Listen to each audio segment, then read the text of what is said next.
नमस्कार साथियों, स्वागत है आप सभी का आपकी अपनी पाठशाला पर। मैं हूं अंकित अवस्थी। आप है मेरे साथ में रियल न्यूज एंड एनालिसिस में, जहां हम चर्चा करने वाले हैं देश और दुनिया की उन तमाम खबरों की जिन्हें आपको जानना जरूरी है। तो आइए आज के सेशन की शुरुआत करते हैं और जानना शुरू करते हैं क्या कुछ खास है आज के सेशन में।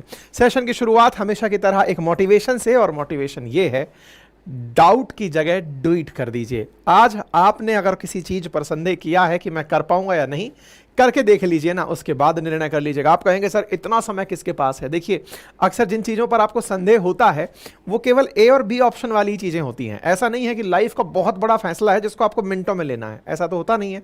अक्सर ये होता है कि कहीं यार इस बात को करना चाहिए, इस पढ़ाई को करना चाहिए, इस डिसीजन में ये काम करना चाहिए, नहीं करना चाहिए, करके देख लीजिए और करके अपनी तेजी से आगे बढ़ते हुए ऊंचाइयों को छूइए। इसी के साथ आज के सेशन की शुरुआत, और सेशन में सबसे पहले हैं मोदी जी। मेरे प्यारे साथियों, जैसा कि आप सभी जानते हैं कि आज से लगभग 20 दिन पहले ही, जब तक ऑफिशियल अनाउंसमेंट नहीं हुआ था, उस समय ही हमने आप लोगों को यह जानकारी दे दी थी कि यूक्रेन की यात्रा पर मोदी जी जा रहे हैं और उस यात्रा में अमेरिका का दबाव काम किया या कुछ और, इस पर हमने कंप्लीट विश्लेषण आज से लगभग 20 दिन पहले 1 अगस्त के दिन ही अंकित इंस्पायर इंडिया पर आपको शेयर कर दिया था। जानकारी निकल कर आती है कि मोदी जी यूक्रेन जा तो रहे हैं, लेकिन चूंकि यूक्रेन में डायरेक्ट लैंड नहीं कर सकते, इसलिए उसके पड़ोसी देश पहले पोलैंड में गए और वहां से ट्रेन से यूक्रेन की यात्रा पर आज पहुंचने वाले हैं। इस बीच में वो पोलैंड भी 2 दिन रुके। तो फिलहाल आज के सेशन में पोलैंड की यात्रा पर ज्यादा फोकस है। यूक्रेन तो केवल पहुंचने भर की जानकारी है कि कैसे जाएंगे। जब यूक्रेन कुछ पहुंचकर अनाउंसमेंट करेंगे तो आने वाले सेशन में हम कवर कर लेंगे। तो सुर्खी है कि prime minister visit to Poland and Ukraine, जिसमें 21 और 22 अगस्त को आप पोलैंड रहे और उसके बाद आज के दिन शाम को आप यूक्रेन के लिए रवाना होने वाले हैं वाया ट्रेन। मतलब 21 और 22, आज 22 है ना, हाँ, तो आज ये यहां पर पोलैंड है और फिर रात को निकल करके यूक्रेन की यात्रा पर निकलेंगे। ठीक है, इसलिए आप इस जानकारी को सुन रहे हैं। 23 तारीख को प्रधानमंत्री यूक्रेन रहने वाले हैं। तो आज के सेशन में हम पोलैंड के साथ प्रधानमंत्री की जो यात्रा हुई है उसे डिस्कस करेंगे। ये डिस्कस करेंगे कि पोलैंड किस प्रकार से खास है और क्यों कहा जा रहा है कि 45 साल बाद कोई भारतीय प्रधानमंत्री यहां पहुंचा है। तो पहले कब गए थे? आंसर है 1979 में मोरारजी देसाई यहां पर गए थे। उसके बाद कोई दूसरे भारतीय प्रधानमंत्री गए हैं। तो आज के सेशन में हम जानेंगे पोलैंड क्यों खास है, पोलैंड के साथ में भारत के रिलेशंस कैसे हैं, व्यापार कैसा है, भारतीय डायस्पोरा वहां क्या कर रहा है, क्या इंडिया में भी पोलैंड का कोई इन्वेस्टमेंट है क्या, या फिर हम ये समझेंगे कि पोलैंड के साथ भारत रिलेशन बढ़ा करके वेस्ट को कैसे कॉम्प्रोमाइज कर रहा है या फिर किसी प्रतिबंध को हटाने की मांग कर रहा है। तमाम बातें आज के सेशन में इसके साथ हो जाएंगी। प्रधानमंत्री हमेशा की तरह यहां पर भी अपना वही स्टैंड कंफर्म कर दिए, क्लियर कर दिए, जो अक्सर वो कहते आते हैं कि इंडिया किसी भी विवाद में डायलॉग और डिप्लोमेसी को जगह देता है। आपको मालूम होगा रशिया यूक्रेन कॉन्फ्लिक्ट में डे 1 से भारत का एक ही स्टैंड है, और वो स्टैंड क्या है कि हम डिप्लोमेसी और डायलॉग चाहते हैं, यानी कूटनीति और बातचीत से ही चीजों का समाधान हो सकता है।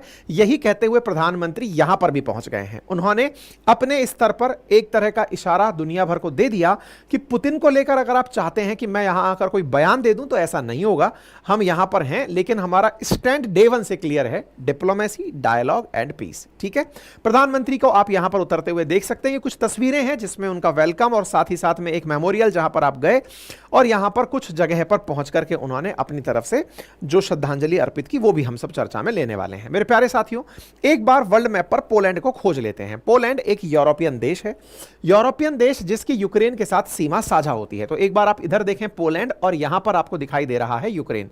साथियों, पोलैंड जिसकी राजधानी वारसा है, वारसा से कीव के लिए ट्रेन की यात्रा प्रधानमंत्री प्रेफर करेंगे, इसलिए आप पोलैंड गए हैं। आपको यह जानकर अच्छा लगना चाहिए कि कीव के लिए जितने भी आज तक बड़े बड़े जो राष्ट्राध्यक्ष गए हैं वो वाया ट्रेन गए हैं। कारण क्या है? क्योंकि कीव में नो फ्लाई जोन हो रखा है। नो फ्लाई जोन बोले तो अगर कोई भी हवाई जहाज यहां से उड़ेगा तो उसे खुद यूक्रेन की सेना मार गिराएगी। डर क्यों है? कारण यह है कि रशिया के साथ फिलहाल ये वॉर में है। ऐसे में अगर कोई रशियन फाइटर जेट अगर वहां से निकलता है तो पता नहीं चलेगा। असल में क्या है ना, कीव का और यानी रशिया और यूक्रेन का जो सिस्टम है, पहले तो ये दोनों एक ही हुआ करते थे ना, यूएसएसआर का हिस्सा हुआ करते थे। इनके पास भी मिग है तो इनके पास भी मिग है। ऐसे में यह पहचानना कि कौन सा किसका मिग है, यह बड़ा समस्या का विषय है। दोनों की वॉर टैक्टिक्स एक दूसरे को पता है, दोनों को डिफेंस सिस्टम एक दूसरे का पता है। यानी कि वो वाली बात हो गई ना, दोनों भाई थे कभी, आज अलग हो गए तो क्या है, दोनों भाई एक दूसरे की ताकत और कमजोरी पहचानते हैं। ऐसे में इन दोनों देशों में से इस मतलब कीव ने यानी यूक्रेन ने नो फ्लाई जोन डिक्लेयर किया हुआ है, मेरे ऊपर से कोई नहीं उड़ेगा तो मैं मार गिराऊंगा। तो ऐसे में कोई राष्ट्राध्यक्ष भी इनके ऊपर से नहीं उड़ पाता। अब आप पूछेंगे ऐसे में तो क्या इनके फौजियों को बता नहीं सकते क्या कि भाई तुम्हारी अभी जब फलाने सिंह आ रहे हैं तो अभी विमान के साथ में वो मत गोली मत चला देना? नहीं, असल में क्या है, दोनों देशों में चूंकि वॉर हो रखा है, अब ऐसे में अगर इनके पास कोई हवाई जहाज से कोई बड़ा अधिकारी आकर पहुंचता है, बड़ा राष्ट्राध्यक्ष आके पहुंचता है और उधर से मिसाइल चल जाती है, चूंकि वॉर टॉर्न कंट्री है, उसमें युद्ध चल रहे हैं और ऐसे में पता चल रहा है कि किसी देश के प्रधानमंत्री या राष्ट्रपति पर बम आकर गिर गया, तो इससे स्थितियां और बिगड़ जाएंगी। यानी कि दुनिया जो अभी दो देशों में युद्ध देख रही है, अचानक ये विश्व युद्ध में बदल जाएगा। यानी कि ये बिल्कुल ऐसा हो जाएगा कि फलाने देश के उसको मार दिया तो दूसरा देश भी युद्ध में तुरंत कूद पड़ा। ऐसे में अक्सर जिनके यहां युद्ध चलते हैं वो अपने ऊपर फ्लाइट्स का चलना बंद कर देते हैं। इसका मतलब आज यदि यूक्रेन कोई पहुंचता है तो उसके लिए जो तरीके हैं वो पड़ोसी देश ही हैं जिनसे लोग यूक्रेन तक पहुंच पाते हैं। सामान्यतया अभी जितने भी जगह पर आपको यूक्रेन के राष्ट्रपति जेलेंस्की जाते हुए दिखे हैं वो ट्रेन से ही यहां तक पहुंचे हैं, पोलैंड आते हैं। पोलैंड एक तरह का उनका पड़ोसी वो राष्ट्र बन चुका है, चाहे राष्ट्रपति बाइडेन गए हों, चाहे ऋषि सुनक गए हों, चाहे कोई भी गया हो, अगर कोई यूक्रेन गया है तो पहले पोलैंड पहुंचते हैं, यहां से ट्रेन से होकर यहां पहुंचते हैं। अब आपके दिमाग में फिर प्रश्न आएगा, सर एक बात बताइए, फ्लाइट को तो चलो मार गिराया, भाई फ्लाइट का फ्रैक्शन ऑफ सेकंड का मूवमेंट्स है, सेकंड्स में उड़ती हैं, मिनटों में उड़कर निकलती हैं। ऐसे में पता चल रहा है कि गोला गिरा के चली गई। क्या ट्रेन के साथ ऐसा नहीं हो सकता? क्या नहीं हो सकता? क्यों नहीं हो सकता? ट्रेन जो है ना वो यहां तक पहुंचने में पूरे 10 घंटे लेती है, आराम से चलते हुए, जिसको प्रॉपर तरीके से सिक्योर किया जा सकता है, समझाया जा सकता है। पता चल जाएगा कि ऊपर से ही आकर गिरा है, हमने नहीं मारा है, इसलिए ट्रेन से यहां यात्राएं की जाती है। तो यह बेसिक जानकारी है। अब आते हैं हम पोलैंड के ऊपर। प्रधानमंत्री पोलैंड पहुंचते हैं, उस पर अपनी बातें पहले से कह के जाते हैं कि हम 70 साल हमारे डिप्लोमेटिक टाइज के पूरे हो गए हैं, उसके चलते हम यहां पर जा रहे हैं और यहां के बाद में हम यूक्रेन जाएंगे क्योंकि यूक्रेन के राष्ट्रपति ने बुलावा भेजा है, इसलिए इंडिया और यूक्रेन के रिलेशंस को आगे बढ़ाने के लिए हम यहां पर पहुंचने वाले हैं। प्रधानमंत्री ने अपनी तरफ से प्रॉपर जानकारी देते हुए कहा कि मैं पोलैंड और यूक्रेन की यात्रा पर हूं। प्रधानमंत्री यहां पर पहुंचने से पूर्व अपने यहां पर जाने के रास्ते को और यहां पर जो इनके साथ ट्रीटमेंट हुआ वो सारी जानकारी रणधीर जायसवाल जी जो हैं मिनिस्ट्री ऑफ एक्सटर्नल अफेयर की तरफ से अपने ट्विटर हैंडल के माध्यम से दिए कि प्रधानमंत्री यहां क्या करेंगे, इनके साथ क्या बातचीत होंगी, तमाम बातें होंगी। ठीक है, प्रधानमंत्री की तरफ से कुछ तस्वीरें आई और तस्वीरों के अंदर यह बताया गया कि प्रधानमंत्री 45 साल बाद पहली बार यहां पर जा रहे हैं। ऐसे भारत के प्रधानमंत्री पहली बार 45 साल बाद जा रहे हैं। ठीक है साहब, यहां पर ये सारी खबरें, सारी फोटोज, इन तस्वीरों के साथ साथ कुछ मेजर ग्लिम्स भी निकल कर आए जिसमें प्रधानमंत्री का किस तरह से यहां पर वेलकम हुआ, यहां पर इंडियन डायस्पोरा ने कैसे उनका स्वागत सम्मान किया, ये सारी चीजें यहां पर निकल कर आई। दिखाया गया कि प्रधानमंत्री को किस तरह से ले जाया गया, भारतीय डायस्पोरा ने उनका बड़े भव्य तरीके से स्वागत किया, उनके सम्मान में नारे भी लगते हुए लोग दिखाई दिए, उनके सम्मान में लोग गीत गाते हुए भी दिखाई दिए। यानी जो भारतीय वहां पर रह रहे हैं उनके द्वारा यहां पर प्रधानमंत्री के स्वागत के लिए जो तैयारियां की गई थी वो यहां पर दिखाई भी दी। ठीक है साहब, तो ये प्रधानमंत्री का वार्म वेलकम रहा पोलैंड के अंदर। यानी इससे आप ये अंदाजा लगा सकते हैं कि भारत के लोग पोलैंड में भी रह रहे हैं, भारतीय मूल के लोग पोलैंड में भी रहते हैं। इसका मतलब भारत और पोलैंड का कुछ तो चल रहा है। मैं आपको पहले ही बता दूं, आपकी क्यूरियोसिटी को बहुत ज्यादा होल्ड ना करते हुए, भारत और पोलैंड के बीच लगभग $5 बिलियन का व्यापार होता है और भारत पोलैंड को सामान बेचकर पैसे कमाता है। यानी दुनिया का यूरोप का 5वां बड़ा देश है पोलैंड और आने वाले समय पर यूरोपियन काउंसिल की अध्यक्षता करने वाला है पोलैंड। ऐसे में भारत और पोलैंड के बीच में बढ़ रहे ये व्यापारिक रिश्ते और साथ ही साथ राजनयिक रिश्ते आने वाले समय में यूरोप के साथ भारत की और नजदीकी को बढ़ाएंगे। प्रधानमंत्री के द्वारा कुछ तस्वीरें साझा की गई। शुरुआत होती है भारत के और पोलैंड के रिश्तों की वर्ष 1954 में, जब दोनों देशों ने एक दूसरे के साथ राजनयिक संबंध स्थापित किए। राजनयिक संबंध का मतलब होता है कि दोनों ने कहा कि हां भाई हम रिकॉग्नाइज कर रहे हैं और एक दूसरे के साथ अपने डिप्लोमेट्स एक्सचेंज करेंगे। 1957 में पोलैंड की राजधानी वारसा में भारत के द्वारा अपना दूतावास खोल दिया गया। 1979 में पहली बार भारत के प्रधानमंत्री देसाई साहब यहां पर पहुंचे थे। उसके बाद अब जाकर भारतीय प्रधानमंत्री यहां पर पहुंचे हैं। पोलैंड यूरोपियन यूनियन संघ में शामिल हुआ, भारत का अहम आर्थिक भागीदार 2004 के अंदर बनकर आया। चूंकि 1954 में दोनों के बीच में डिप्लोमेटिक रिलेशंस बने थे, तो अब इस चीज को 70 साल पूरे हो रहे हैं और ऐसे में भारतीय प्रधानमंत्री की यहां यात्रा मायने रखती है। जब यात्रा हुई तो कुछ चीजें ऐसी निकल कर आई जो ये दिखाती हैं कि भारत और पोलैंड एक दूसरे के कितने नजदीक हैं। ऐसे में प्रधानमंत्री एक जगह पर गए और वो जगह थी जाम साहिब ऑफ नवाब नावानगर मेमोरियल, जो कि वारसा के अंदर स्थित है, जिसे पोलैंड के लोग बड़े ही अच्छे से ट्रीट करते हैं। कैसे ट्रीट करते हैं, एक तस्वीर आप देखें और उस तस्वीर में आप यहां पर लिखा देखें, दयावान महाराजा, यानी कि गुडनेस ऑफ महाराजा ट्रीट करके एक इस तरह से एक यहां पर पत्थर लगा हुआ है जहां प्रधानमंत्री ने जाकर अपनी तरफ से श्रद्धा सुमन अर्पित किए। साथियों, यहां पर पोलैंड के अंदर श्रद्धांजलि अर्पित की जाती है उनके प्रति जो नवानगर के महाराजा थे। उनका नाम क्या था? जाम साहिब श्री दिग्विजय सिंह जी, रणजीत सिंह जी जडेजा, बड़ा नाम। कौन सी जगह है नवानगर? आज का जो जामनगर है वो पहले नवानगर के नाम से जाना जाता था। उनके प्रति श्रद्धांजलि अर्पित की जाती है पोलैंड में। पोलैंड वाले लोग उन्हें इतना क्यों मानते हैं? इसके पीछे की कहानी यह है कि भारत में सोवियत संघ से निष्कासित लगभग 1000 पोलिश बच्चों की इन्होंने जीवन रक्षा की थी। अब यह क्या कहानी है? असल में जब वर्ल्ड वॉर 2 चल रहा था तो वर्ल्ड वॉर 2 में भारत ब्रिटिशर्स के साथ युद्ध कर रहा था, यानी ब्रिटिशर्स के साथ मिलकर के उन लोगों के खिलाफ लड़ रहा था जो कि जर्मनी के साथ थे। एक तरह से भारत, यूएसएसआर, यूके सब एक साथ थे। पोलैंड के साथ हुए युद्ध में कुछ लगभग 1000 बच्चे और महिलाएं ऐसी थी जिनकी सुरक्षा महाराजा ने की थी। कैसे की थी? उन्हें इंडिया लाकर की थी। जुलाई 1942 से लेकर नवंबर 1946 तक उन्होंने वलाइडी में अपने ग्रीष्मकालीन निवास के पास निर्मित पोलिश शिविर में उन लोगों के लिए शरण, आहार और चिकित्सा सेवा का प्रबंध किया था। यानी कि कुछ युद्ध में पीड़ित लोगों को, लगभग 1000 लोगों को लेकर महाराजा इंडिया आए और इंडिया में जो उनका ग्रीष्मकालीन शिविर था जो कि महाराष्ट्र में था, वहां ले जाकर उन्होंने उन बच्चों को रखा, उनके लिए पढ़ने की जगह व्यवस्थित करी, खाने पीने का काम दिया, खाने पीने की व्यवस्थाएं करी। उनको ये आज भी याद रखते हैं और कहते हैं कि लगभग 5000 लोगों को इस तरह से सहायता महाराजा के द्वारा दी गई थी। इसी के चलते इन महाराजा को वहां पर एक गुड महाराजा के रूप में जाना जाता है, यानी कि एक तरह से ट्रीट किया जाता है कि ये बहुत अच्छे महाराजा थे। इन्हीं की रिमेम्बरेंस में वहां पर आज भी लोग इन्हें श्रद्धांजलि अर्पित करते हैं। यही कारण है कि भारत के प्रधानमंत्री भी वहां पहुंच करके इन्हें श्रद्धांजलि अर्पित किए। उम्मीद है कि अब आप इनका इतिहास और जानकारी जान गए होंगे। प्रधानमंत्री यहां पर पहुंचकर क्या कुछ किए वो मैंने आपको बता दिया। अब आप पूछ रहे हैं महाराजा वहां क्या कर रहे थे? असल में महाराजा ने जो है ना वो पढ़ाई की थी लंदन से, और जब इन्होंने यूके से पढ़ाई की थी उसके बाद ये सेना में शामिल हुए थे, तो ये सेना की हिस्सा होकर के ही वहां पर थे और ऐसे में इन्होंने वहां के लोगों की मदद करने के लिए अपने यहां पर उन्हें स्थान दिया था।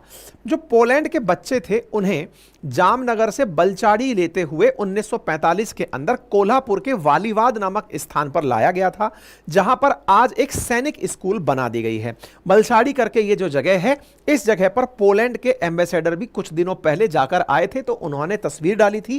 ये वो जगह है जहां पर पोलैंड के बच्चों को रखा गया था और जो लोग यहां पहुंचकर एक्सपायर कर गए उनकी ग्रेवयार्ड बनाई गई, कब्रिस्तान बनाए गए, उनके प्रति भी श्रद्धांजलि पोलैंड में अर्पित की जाती है कि इतने लोगों को भारत में रखा गया, भारत ने सहिष्णुता का भाव दिखाया, भारतीय लोगों ने उन्हें इतने सम्मान के साथ रखा और रखने के साथ साथ जो लोग मर गए उन्हें दफन किया और उन्हें सम्मानपूर्वक जीवन की यात्रा दी। इसे आज भी वहां पर रिकॉग्नाइज किया जाता है और इस रिकॉग्निशन को भारत वहां जाकर विश्व बंधु के रूप में बोलता है।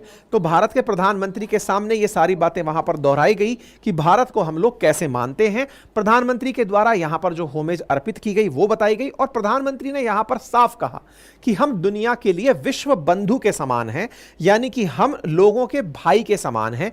लोग हमें दुनिया में सम्मान इसलिए देते हैं क्योंकि हमारी जो जियोपॉलिटिक्स है वो संस्कारों से चलती है। ऑब्वियस सी बात है कि हमारे संस्कार हैं कि किसी भी पीड़ित की सहायता की जाए, कोई भी वंचित है उसको लाभ दिया जाए। इसी के चलते दुनिया भर में भारतीय लोगों को जगह मिलती है और पोलैंड इस भाव का साक्षी है, सनातन भाव का साक्षी है। हम वसुधैव कुटुंबकम लेकर चलते हैं।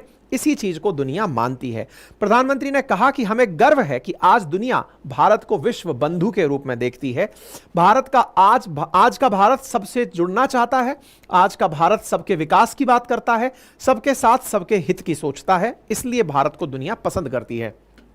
भारत बुद्ध की विरासत वाली धरती है जो युद्ध नहीं शांति पर विश्वास करती है, इसलिए भारत इस क्षेत्र में स्थायी शांति का एक बड़ा पैरोकार है। भारत का मत एकदम साफ है कि यह युद्ध का युग नहीं है। प्रधानमंत्री ने बहुत पहले ही अपना एक स्टैंड क्लियर कर दिया था, this is not the time of war. यह प्रधानमंत्री ने जब यह रशिया यूक्रेन शुरू हुआ था उसी समय बड़े स्पष्ट और बोल्ड तरीके से इस बात को कह दिया था, और भारत हमेशा से अपना स्पष्ट रुख रखा है कि यह समय है डिप्लोमेसी, डायलॉग का और पीस का, शांति का समय है, और भारत इसी वजह से इन दोनों देशों के बीच में शांति स्थापित करने की पैरोकारी करता है। ठीक है, तो उम्मीद है आप लोग इस जानकारी से समझ गए होंगे कि भारत और पोलैंड के बीच में क्या रिश्ते हैं। इसके साथ साथ पोलैंड के बारे में प्रधानमंत्री ने कहा कि आज आपके यहां पर 30 मिलियन हाउस होल्ड हैं, परिवार हैं, 3 करोड़ परिवार हैं। हमने पिछले 10 साल के दशक में 3 पोलैंड बसा दिए हैं। इसका मतलब यह था कि आप तो कहते हो कि हमारे यहां पर 30 मिलियन हाउस होल्ड हैं, हमने 10 साल के अंदर 3 पोलैंड बसा दिए। ऐसा क्यों?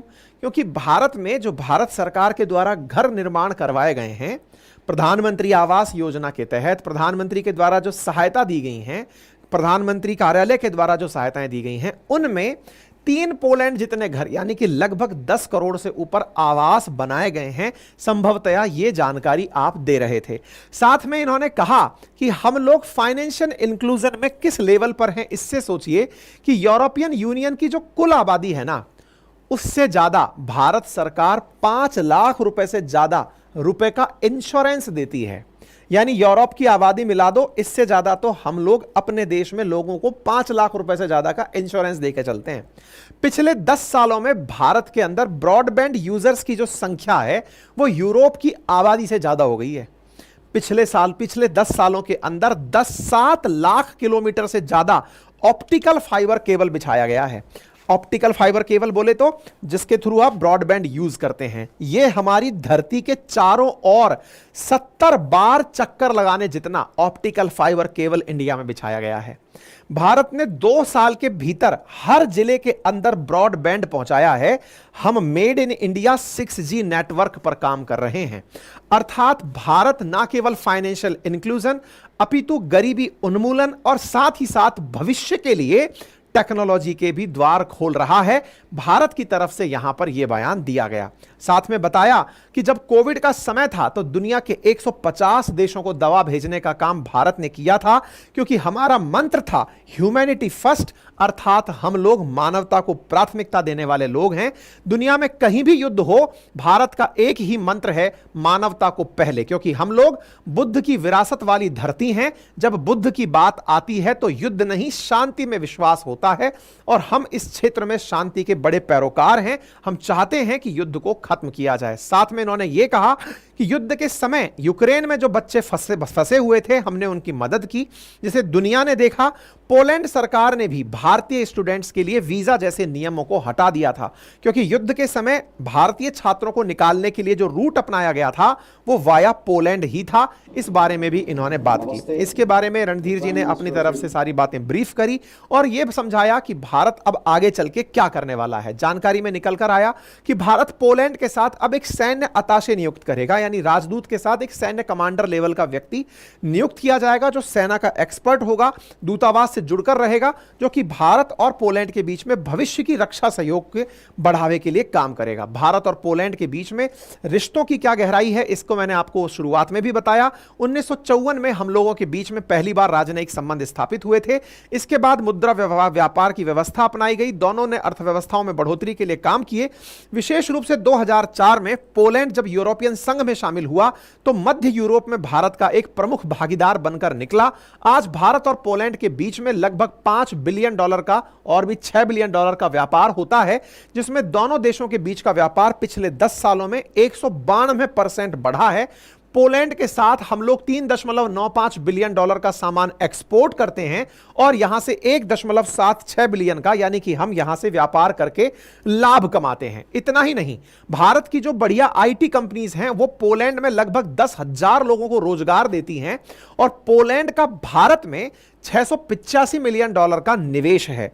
भारत पोलैंड से रक्षा व्यापार भी करता है। हेलीकॉप्टर और विमान के पार्ट्स और आर्मी हेडक्वार्टर के लिए हम कुछ समझौते यहां पर सामान मंगाते हैं। भारत के T-72 टैंकों के अपग्रेडेशन में पोलैंड की कंपनी बूमर लाबेडी का प्रमुख योगदान रहा है।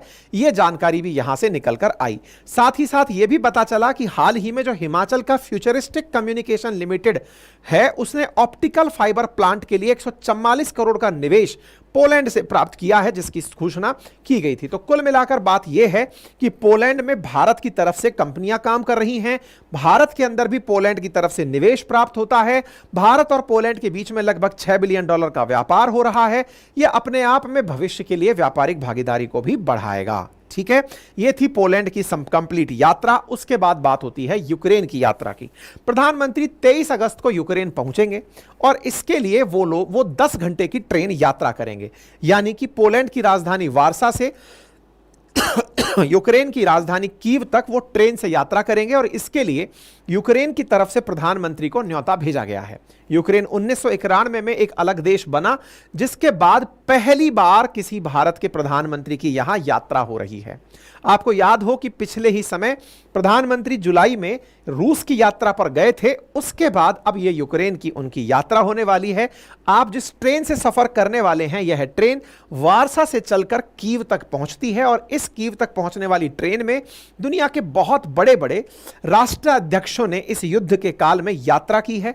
प्रधानमंत्री लगभग 20 घंटे इसमें यात्रा करेंगे, पहले वार्सा से कीव और फिर वापस कीव से वार्सा पहुंचेंगे और 7 घंटे की ही मुलाकात इनके साथ यहां पर होगी।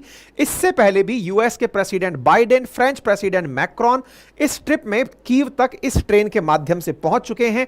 यूक्रेन के प्रेसिडेंट व्लादिमीर जेलेंस्की जितनी भी बार कहीं यात्रा करने जाते हैं वो इसी ट्रेन से यात्रा करते हैं। इस ट्रेन का नाम है ट्रेन फोर्स 1, जिसमें बहुत सारी विशेषताएं हैं। विशेषताओं में कहा जाता है कि यह ट्रेन कई तरीके से सुविधाओं से सज्ज है।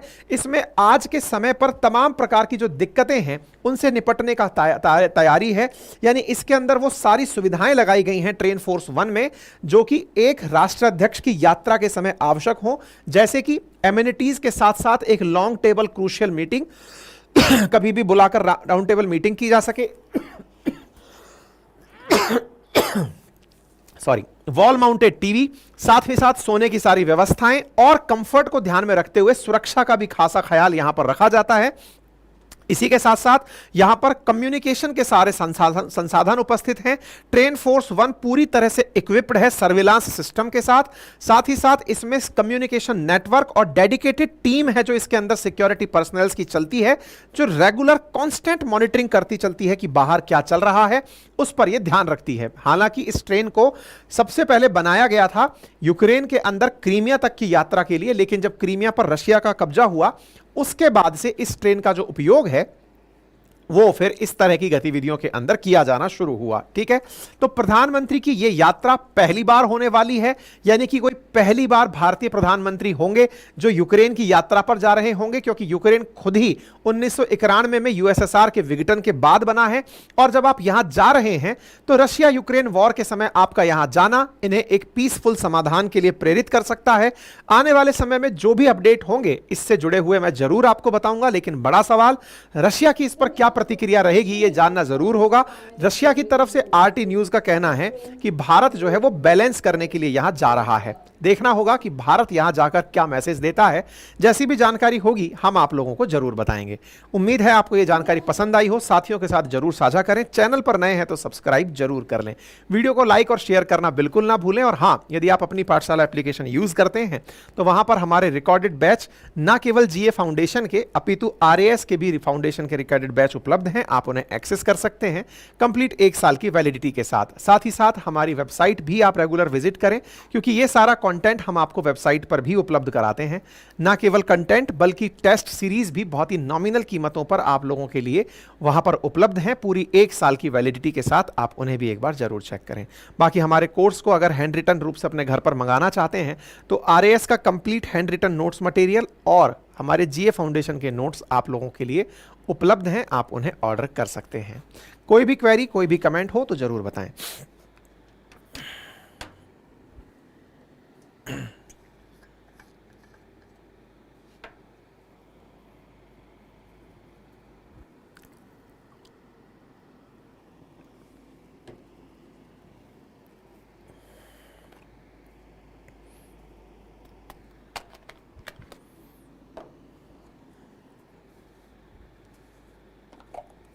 कोई भी क्वेरी कमेंट अगर हो तो कृपया करके बताएं।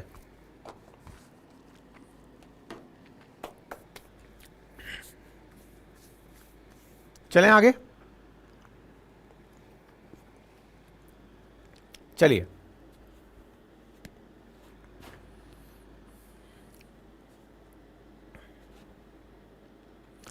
हाँ जी साथियों, कभी आपने बचपन में एक मैग्नीफाइंग ग्लास से पेपर जलाया है? कुछ इस तरह का प्रयोग जिसमें सूरज की रोशनी ली और उसको संकेंद्रित करके कागज जला दिया।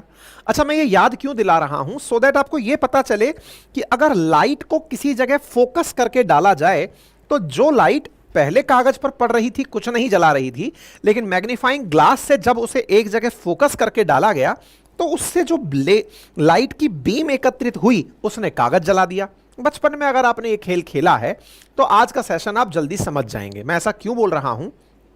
क्योंकि लाइट का एम्प्लीफिकेशन करके स्टिमुलेटेड एमिशन से जो रेडिएशंस बनाई जाती हैं, जिन्हें लेजर कहा जाता है, आज के समय में उनका उपयोग मेडिकल साइंस में बहुत अच्छे से होता हुआ आप देख ही रहे हैं।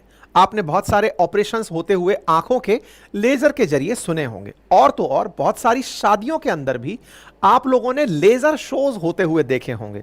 नहीं देखे हैं तो लेजर शोज आजकल किसी भी विरासत के स्थान पर जाएं तो बड़े कॉमन चीजों में दिखाई देने वाली चीजों में लेजर शोज हैं। मैं ये सब बातें क्यों कर रहा हूं?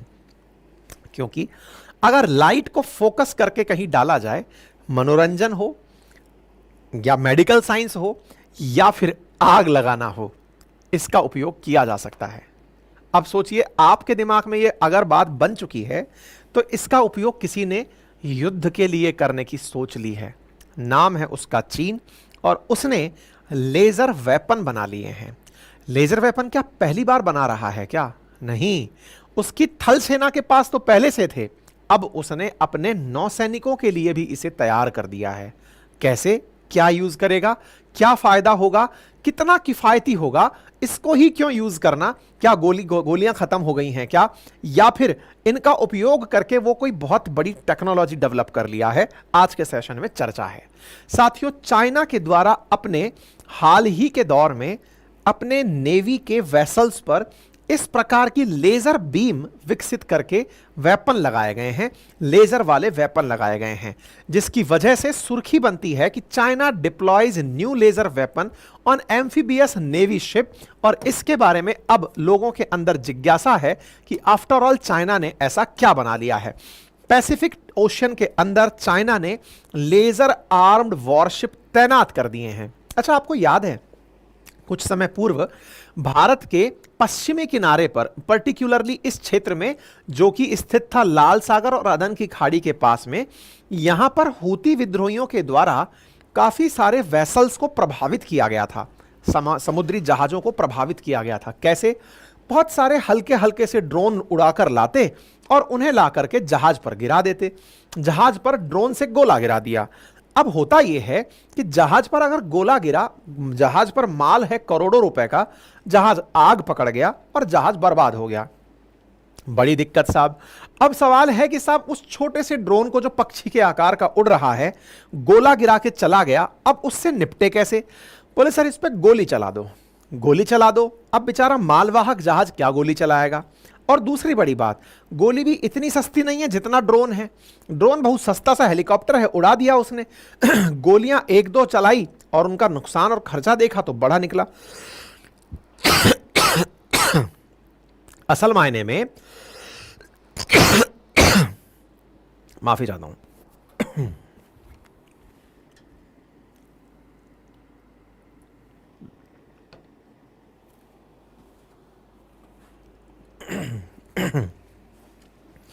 असल मायने में अगर ड्रोन्स को टारगेट करना हो और अगर एक बढ़िया सी तोप का गोला चला दिया जाए, अब आप पूछेंगे कि सर तोप का गोला क्यों चलाना, गन चला दें। हाँ हाँ, गन चलाओ, तोप का गोला चलाओ, जो भी चलाना है, इन सब का खर्चा होता है। लेजर वेपन्स जो है ना, ये बहुत सस्ते पड़ते हैं बनाना, टेक्नोलॉजी बनाना ही महंगा है। एक बार बन जाए ना तो बहुत किफायती है। कितना किफायती है? अनुमान है कि इसका यूज करना तो फिर $1 के आसपास का खर्चा है। टेक्नोलॉजी का खर्चा नहीं कह रहा हूं मैं, खर्चा चलाने का खर्चा बता रहा हूं। बस इतनी सी बिजली खर्च होगी $1 भर की, इतने में सामने वाला खत्म हो जाएगा। और सर गोला, गोला मैं सर्च कर रहा था आपके सेशन को बनाने से पहले, तो मुझे जानकारी मिली कि जो बोफोर्स तोप का गोला है ना, हालांकि कहीं पर भी इस तरह की रेट्स कोटेशन नहीं होती हैं, लेकिन लोग जिस तरह की सर्च करते हैं जानकारी मिलती है। मुझे पता चला $1000 से ऊपर का एक गोले की कीमत पड़ती है। बहुत सारी मिसाइलें जो होती हैं उनकी कीमत लाखों रुपए में पड़ती है। इसीलिए मिसाइलों की जगह ड्रोन का उपयोग होना शुरू हुआ, क्योंकि लाखों करोड़ों रुपए की मिसाइल चलाने से अच्छा है कि सस्ता ड्रोन चला लो।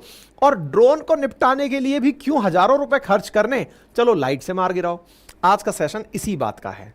चाइना पैसिफिक ओशियन में, जो उसके साथ इन दिनों साउथ चाइना सी में और फिलीपींस के साथ जो उसका इशू चल रहा है, उनसे निपटने के लिए अपने टाइप 071 एम्फीबियन असॉल्ट शिप के अंदर लेजर हथियार तैनात कर दिया है। ऐसा करके वो ना केवल भारत के लिए अपितु पैसिफिक ओशन में जो अमेरिकी हित हैं उनके लिए भी एक चुनौती पेश कर दिया है। अब आप पूछेंगे ऐसा कहां पता चला? ये कोई चाइनीज जहाज है, उसके ऊपर इस तरह की माउंटिंग हुई एक चीज दिखाई दी है। बहुत सारे लोग दूसरों के जहाजों की फोटो खींचते रहते हैं, तो टाइप 071 एम्फीबियस असॉल्ट शिप है जिसके ऊपर इस तरह का लेजर माउंटेड गाइड दिखाई दिया है। आप इधर देखें, ये जो गाइड यहां पर दिखाई दिया है, ये लेजर चलाने की मशीन लगी हुई है। लेजर चलाने की मशीन को इस तरह से किसी और कोई जापान का कोई हैंडल है, उसने इस प्रकार से साझा किया कि इनका ये जहाज सुधरने गया हुआ था और जब ये वापस लौटा है तो इसमें रीफिट होकर के इसको लौटाया गया है। मतलब ये जहाज काफी दिन से पानी पर नहीं था, इसको पानी के साथ साथ कहीं भेजा हुआ था, मतलब जहां पर ये इनके डॉकयार्ड होते हैं वहां पर इसको रिफिट करके लेजर वेपन के साथ भेजा गया है। चाइना की सेना में इस प्रकार से रिफिट होकर आया यह इंस्ट्रूमेंट अब अपने आप में लोगों के उस टेंशन को और बल दे रहा है कि चाइना की नेवी भी अब लेजर संपन्न हो गई है। और यह सिस्टम 76 mm की जो गन है उसके पीछे लगा हुआ है, यानी पहले तो गन लगी हुई है और उसके ऊपर लेजर लगी हुई है। और तो और जब इसका इस्तेमाल नहीं होता है तब इसे इस प्रकार से कैप में ढक दिया जाता है। पहले जहाज पर गन लगी हुई है और गन के ऊपर लेजर वेपन लगा हुआ है, यानी कहने का मतलब यह है कि अब इसमें एक नई इंस्ट्रूमेंट लगाकर इसे भेजा गया है। जिस जहाज की बात हो रही है ये 071 चाइना का नौसेना का एम्फीबियस पोत कहा जाता है। 071 लगभग 25,000 टन विस्थापन क्षमता रखता है, साथ में 4 Z-8 भारी परिवहन के हेलीकॉप्टरों को साथ रखता है। एयर कुशन लैंडिंग क्राफ्ट इसके साथ है, 60 बख्तरबंद लड़ाकू वाहन और 800 सैनिकों को लेकर चलने की क्षमता रखता है। अर्थात यह केवल और केवल पानी की लड़ाई में ही नहीं, अगर जमीन की लड़ाई भी लड़नी हो तो वहां पर पहुंचाने के लिए अपने साथ में लड़ाकू वाहन रखता है। अगर कहीं किसी आइलैंड पर पहुंच गए तो जहाज तो खड़ा रहेगा पानी में, लेकिन यहां से उतर करके व्हीकल्स के साथ लैंड उतर करके वहां पर भी लड़ाई करने चला जाए, इसलिए इसे एम्फीबियस युद्धपोत कहा जाता है। 60 बख्तरबंद लड़ाकू वाहन इसके अंदर ही खड़े हैं, यानी टैंक टाइप की चीजें जो निकल करके बाहर जाएंगी जमीन पर लड़ने के लिए। इस तरह से इसे तैयार किया गया है। इसके अंदर अब लेजर हथियार का एक टेस्टिंग प्लेटफॉर्म लगा दिया गया है। इस जहाज के अंदर जो खासियत है वो एक लड़ाकू जहाज की तो है ही, पर नई टेक्नोलॉजी के कारण ये अब सुर्खियों में आ गया है। अब सवाल बना, तो क्या चाइना पहली बार ऐसा करने में कामयाब हुआ है? नहीं, अमेरिका वाले ऐसा पहले कर चुके हैं। असल में अमेरिका जब करता है तो वो उसकी कंप्लीट जानकारी देता है। ये अमेरिका का लेजर लगा हुआ, माउंटेड लगा हुआ नॉर्थ रोप ग्रूमैन लेजर वेपन सिस्टम है, जो कि यूएस के द्वारा 2022 में ही डिप्लॉय किया गया था। अमेरिका को तो क्या है ना, असल में बेचना होता है माल, बेचना होता है तो वो तो पब्लिकली बताता है कि हमने लगा लिया। चाइना वाले बने ही नकल से हैं, क्योंकि इनको तो कहा ही जाता है ना चाइनीज माल जो है वो कॉपी है। एप्पल की कॉपी मिल जाएगी, माइक्रोसॉफ्ट की कॉपी मिल जाएगी, सब चीजों की कॉपी करते हैं वो। तो अमेरिका के इस नॉर्थमैन ग्रूमैन लेजर वेपन का भी उन लोगों ने कॉपी किया है, ऐसा लोगों का कयास है। ऐसा क्यों है? क्योंकि अमेरिका वाले 2022 में ही इसे लगा चुके थे। 2023 में चाइना वालों ने न्यूज निकाल दी थी कि हमने भी कुछ बड़ा लेजर के अंदर बना लिया है, और 2024 में वो आपके सामने आ गया है। यूएस नेवी के द्वारा इस लेजर वेपन को जब तैनात किया गया था, तब यह जानकारी पहली बार पब्लिक में आई थी कि यूएस नेवी जो SM-2 मिसाइल यूज करती है उसका खर्चा है $4 लाख, और यदि यूएस नेवी लेजर का शॉट चलाती है तो उसका खर्चा है मात्र $1। इसी वजह से यह सुर्खी बड़ी सुर्खी बनकर आई थी कि यूएस नेवी ने एक ऐसी चीज बना ली है कि मान लो नेवी का जहाज जा रहा है और उसके ऊपर से कोई ड्रोन निकला, अब उसको मार गिराना है, या कोई फाइटर जेट निकला। अब आप पूछेंगे फाइटर जेट के लिए कोई मिसाइल चलाएगा कि लेजर चलाएगा?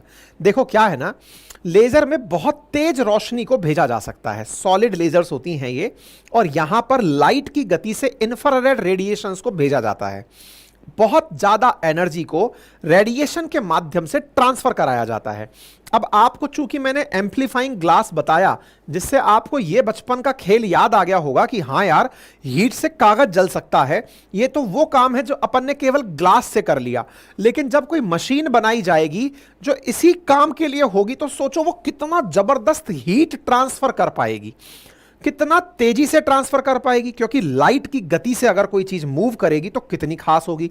और चूंकि इंफ्रारेड रेडिएशंस दिखती नहीं है, तो ये इनविजिबल और मारेगी। यानी पता चल रहा है चलते चलते जहाज में आग लग गई, आप सोच ही नहीं पा रहे कि आग कैसे लगी, पता चला कि लेजर वेपन से उसको उड़ा दिया गया है।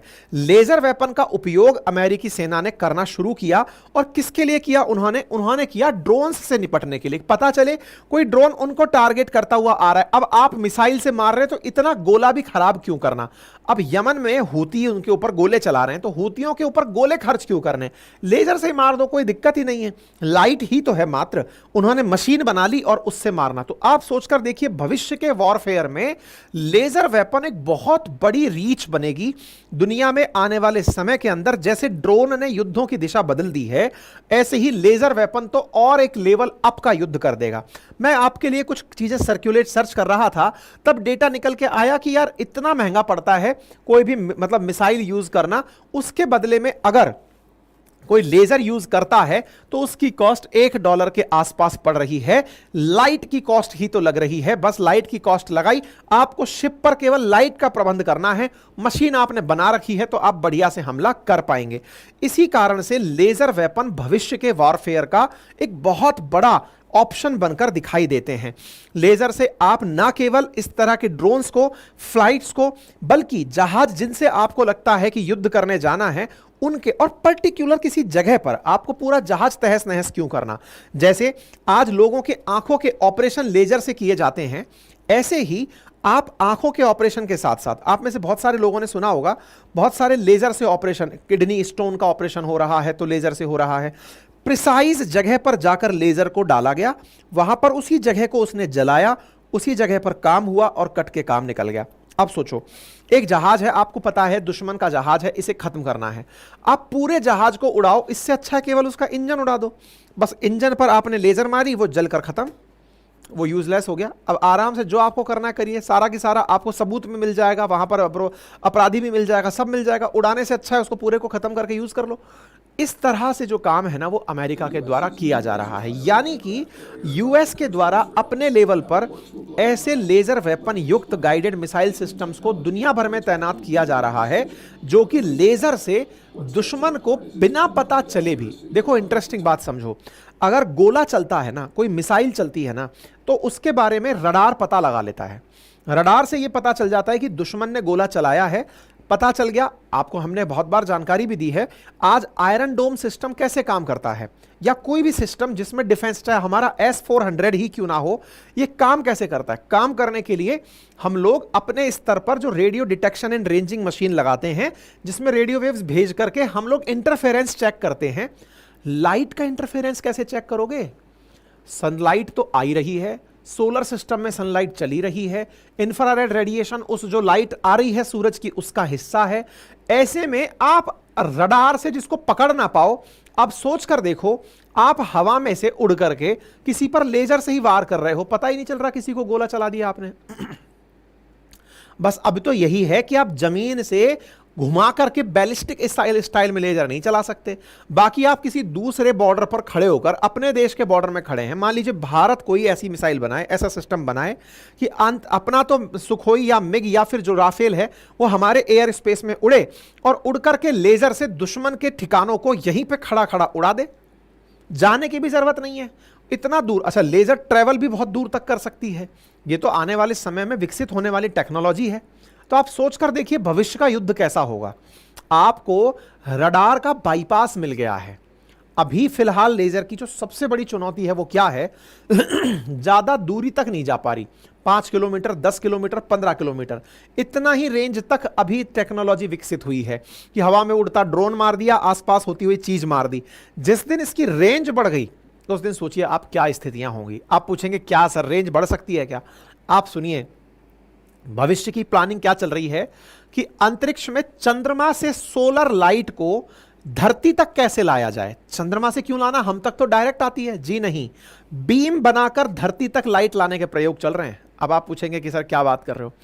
जब हम लोग दुबई में फ्यूचर म्यूजियम देखने गए थे तो उसमें इसका पूरा प्रपोजल प्लान लगा हुआ है कि कैसे भविष्य में चंद्रमा से सन तक, धरती तक सोलर लाइट को बीम बना करके लाया जाएगा। आज हम सोलर पैनल से बिजली ले रहे हैं, सोचकर देखिए ना, वहीं पर बिजली बना करके आप तक सीधी चंद्रमा से धरती तक भेजी जाए। दुनिया बहुत आगे की सोच रही है। तो ऐसे में अगर लेजर वेपन बन गए तो यह भविष्य का नया वॉरफेयर होगा और उसके नमूने दिखने शुरू हो चुके हैं। अमेरिका बना चुका है, चाइना ने अपनी तरफ से यह प्रयोग कर लिया है। अब आपके दिमाग में सवाल बनता है, चाइना वालों ने कब बनाया? तो साहब सुर्खी 2023 में आई थी, पिछले साल। क्या आई थी? Chinese military scientist claim they have achieve breakthrough on laser weapon. ठीक है, और आज की न्यूज क्या सुन रहे हैं कि लेजर वेपन स्पॉट कर लिया गया है चाइनीज नेवी शिप पर। यानी पिछले साल सुर्खी आई थी, इस साल कवर कर लिया गया। हम कहां हैं? तो भाई साहब हम कहां हैं वो भी जान लेते हैं हम लोग। अच्छा, पहले एक चीज और मैं आपको बता देता हूं, चाइना इसका उपयोग फिलहाल कहां करने वाला है जो पैसिफिक ओशन के लिए इन्होंने बनाई है। तो आंसर है फिलीपींस के साथ इनका बहुत ज्यादा बॉर्डर का वार चलता रहता है। फिलीपींस वालों को ये लाइट दिखा दिखा कर, पानी फेंक फेंक कर भगाते रहते हैं मछली पकड़ने जब वो आते हैं साउथ चाइना सी के अंदर। अब उनके जहाजों को ये लेजर से नुकसान पहुंचाएंगे। ऐसा मैं क्यों कह रहा हूं? हाल ही में हमने फिलीपींस को साउथ चाइना सी के कॉन्फ्लिक्ट के कारण अपनी तरफ से ब्रह्मोस ऑफर की थी। ब्रह्मोस गई है उसके पास, तो हमारी ब्रह्मोस जो मिलियंस ऑफ डॉलर की है, अब अगर लेजर से ये इसको परेशान करेंगे तो किसी को पता भी नहीं चलेगा जहाज खराब हो गया। आप लेजर को ट्रैक नहीं कर पाएंगे ना कि रडार से पता चल रहा है कि लेजर आ गई। आपको तो बस लेजर आएगी, ये तो फोटो में दिखा रखी है रंगीन। जो सॉलिड लेजर है, जो आईआर है, वो आंखों से विजिबल नहीं होती है। आपका जहाज खड़े खड़े जल गया, आपको पता ही नहीं चल रहा है। चाइना वाले इस तरह की टैक्टिक अपनाएंगे। अब भारत का अपडेट जान लीजिए। भारत के डीआरडीओ के द्वारा इसी प्रकार के लेजर का प्रयोग और मतलब सक्सेसफुली वो किया जा रहा है। दुर्गा 2 नाम से हमारा लेजर वेपन है, जिसका फुल फॉर्म है डायरेक्शनली अनरेस्ट्रिक्टेड रे गन एरे। डायरेक्शनली अनरेस्टेड रे गन एरे, जिसे दुर्गा नाम दिया गया है। और यह भी एक डायरेक्ट एनर्जी वेपन है जिसे ड्यू कहा जाता है। डायरेक्ट एनर्जी वेपन यानी कि लेजर से सीधी एनर्जी ट्रांसफर करने वाला वेपन, जो कि भविष्य का हथियार है। और भारत इस काम को अपने दुर्गा 2 टेस्ट के साथ कंप्लीट करने जा रहा है। भारत के बारे में हालांकि विदेशी मीडिया में भी खबरें चलने लगी थी कि भारत ऐसा सिस्टम डेवलप कर रहा है जो आसानी से क्रूज मिसाइल हो या फाइटर जेट हो उसको गिरा सकता है, और इसका इस्तेमाल भारत, पाकिस्तान और चीन सीमा पर कर सकता है। तो उम्मीद है आपको यह समझ में आ जाए कि हमारे द्वारा भी दिल्ली में मौजूद laser science and technology centre के अंदर इस नए लेजर सिस्टम का निर्माण किया जा रहा है। यह जानकारी आपको भी अच्छे से समझ में आएगी और भविष्य के लिए नई उम्मीद देगी।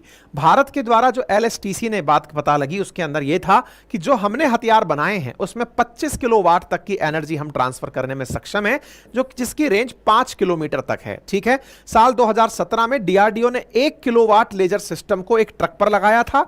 चित्रदुर्ग में इसका परीक्षण किया था और ये 250 मीटर तक ही पहुंच पाया था। मैंने आपको जैसा पहले बताया कि सबसे बड़ी दिक्कत लेजर वेपन्स की दूरी तक लेजर को पहुंचाना है।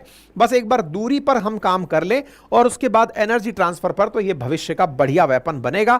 ये पिछले साल चित्रदुर्ग में दिखाया गया हमारा ऑप्शन है। ठीक है, उम्मीद है आप लोगों को सारी जानकारी समझ में आई हो। जानकारी पसंद आई हो तो साथियों के साथ जरूर साझा करें। चैनल पर नए हैं तो सब्सक्राइब करें। ये बात मैं रेगुलर बोलता हूं, लेकिन आप लोग भी इसको सुनने के साथ साथ निकाल ही देते हैं। करते हुए तो हमने कभी किसी को देखा नहीं है। खैर चलिए, फिलहाल के लिए तो आपके सामने हमारे कुछ बैचेस के ऑप्शंस हैं जिन्हें आप हमारे एप्लीकेशन पर देख सकते हैं। हमारी वेबसाइट है जिसे विजिट करें, हमारा कंटेंट अवेलेबल है जिसे आप यूज करें। कोई क्वेरी और कमेंट हो तो प्लीज बताएं।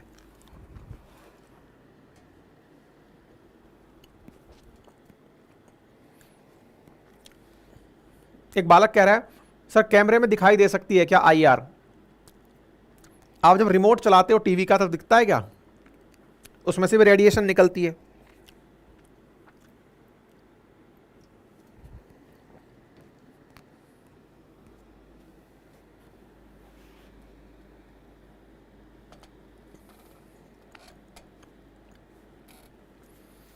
डन।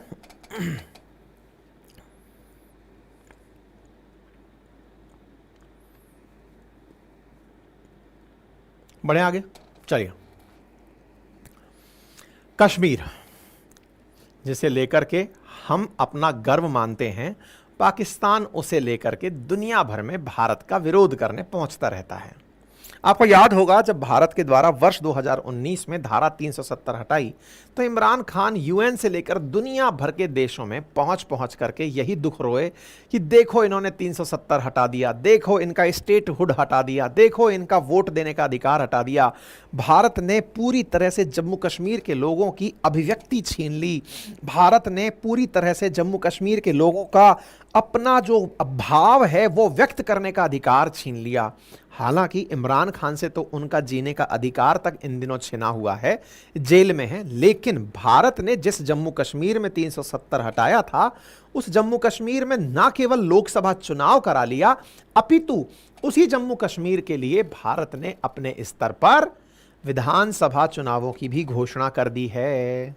जस्ट लाइक दिल्ली, जैसे दिल्ली में विधानसभा है वैसे ही जम्मू कश्मीर के अंदर भी विधानसभा के चुनावों की डेट घोषित हो चुकी है। और ऐसा करने में भारत सरकार का जो वादा शुरुआत से चला आ रहा है, और ये कि आप चिंता ना करिए, जम्मू कश्मीर में वापस स्टेटहुड लौटेगा। यानी कि जैसे राज्य थे और राज्य 28 हैं, वैसे ही राज्य बनकर के जम्मू कश्मीर लौटेगा। तो पाकिस्तान का तो रोना पीटना समझ में आया, लेकिन भारत सरकार ने जो कहा वो कर दिखाया। फिलहाल के लिए जम्मू कश्मीर में स्टेट असेंबली के इलेक्शंस हैं और ऐसे इलेक्शंस का होना लोकसभा के सक्सेसफुल चुनावों के होने के बाद हुआ है।